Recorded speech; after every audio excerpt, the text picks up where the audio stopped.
लालची पानीपुरी वाले की कहानी। भाग एक। छोटे सपने बड़े लालच। किसी समय की बात है, एक छोटे से कस्बे में गोपाल नाम का एक पानीपुरी वाला रहता था। वह दिन रात मेहनत करता था, लेकिन उसका मन हमेशा अधिक पैसे कमाने की लालसा में डूबा रहता था। गोपाल का एक छोटा सा ठेला था, जिससे वह रोज शाम को पानीपुरी बेचता। उसकी पानीपुरी स्वाद में लाजवाब थी, इसलिए लोग दूर दूर से खाने आते थे। लेकिन धीरे धीरे गोपाल को लगा कि उसे और अधिक पैसे कमाने चाहिए। भाग 2, चालाकी की शुरुआत। एक दिन गोपाल के मन में एक योजना आई। उसने सोचा, अगर मैं सामग्री में थोड़ा समझौता कर लूं, तो अधिक मुनाफा कमा सकता हूं। उसने पानी में अधिक मात्रा में पानी मिलाना शुरू कर दिया और सूजी की जगह सस्ती मैदा मिलाने लगा। उसकी पानीपुरी का स्वाद पहले जैसा नहीं रहा, लेकिन कुछ लोगों को जल्दी फर्क नहीं पड़ा। धीरे धीरे उसकी बिक्री और बढ़ने लगी, क्योंकि उसने पानीपुरी के दाम थोड़े कम कर दिए, जिससे ग्राहकों की भीड़ बढ़ गई। लेकिन कुछ दिन बाद ग्राहकों को उसकी पानीपुरी से पेट दर्द होने लगा। जब कुछ लोग शिकायत करने आए, तो गोपाल ने उनकी बातों को नजरअंदाज कर दिया और कहा कि आपके पेट में पहले से ही कोई दिक्कत होगी। भाग 3, ज्यादा मुनाफा, घटिया माल। अब गोपाल ने और भी ज्यादा लालच करना शुरू कर दिया।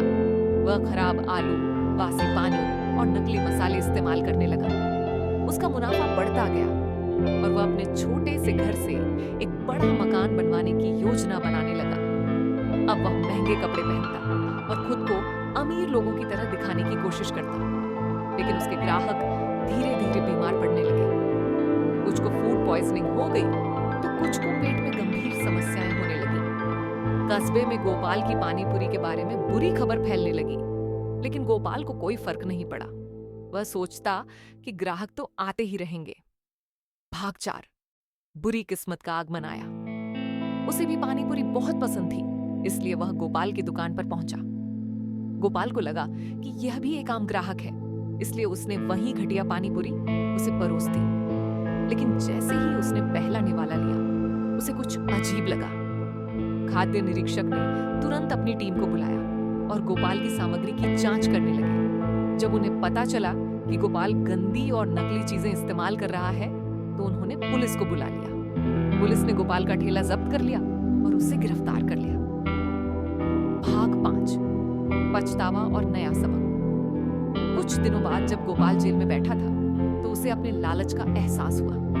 उसने सोचा, अगर मैंने ईमानदारी से काम किया होता, तो आज यह दिन नहीं देखना पड़ता। जेल से छूटने के बाद उसने कस्बे में लौटकर फिर से पानीपुरी बेचना शुरू किया, लेकिन इस बार वह पूरी ईमानदारी से काम करने लगा। धीरे धीरे लोगों का भरोसा वापस आया और उसका काम फिर से चल निकला। इस कहानी से हमें यह सीखने को मिलता है कि लालच का अंत हमेशा बुरा होता है। अगर हम ईमानदारी से काम करें, तो सफलता खुद हमारे पास चलकर आती है।